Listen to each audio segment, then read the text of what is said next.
like, why did I not look at labor the same way I look at product? Mm-hmm. And so the analogy that I've used to help people, and it really seems to land, is a fruit stand analogy. So here in California, we have fruit stands all over the place. They're like these little refrigerated carts with an umbrella, and you go and you pay them, I don't know, $5 or $10, and they catch you up some fresh sliced fruit.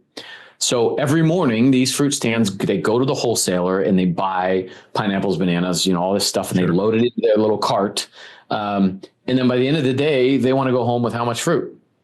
They won't go home without fruit, right? Because if they go home with fruit, that fruit goes wasted, right? So when you think about that from the frame of installers, every day, each installer, you're buying 8 hours of their time. Mm-hmm. They could nap for 8 hours, or they could work on a project for 8 hours. No matter what, you're buying 8 hours of time. Of those 8 hours, how many are you actually selling? And by selling, I mean you're able to collect revenue for, which means it's not travel time, it's not loan in and out time, it's not warranty time, it's not labor overage, right? Where you're over on it. It's time you can actually bill for, right? So that's the difference. And that usually lands for people say, oh, shoot, I didn't realize every day I'm basically loading my shelves with a bunch of hours, and however many of those hours I can bill, I bill for.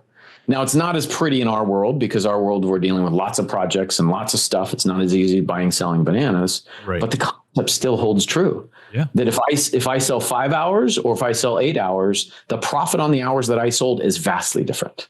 Mm-hmm. Yeah. So that's the labor efficiency piece. Right. I like the analogy, because you're right.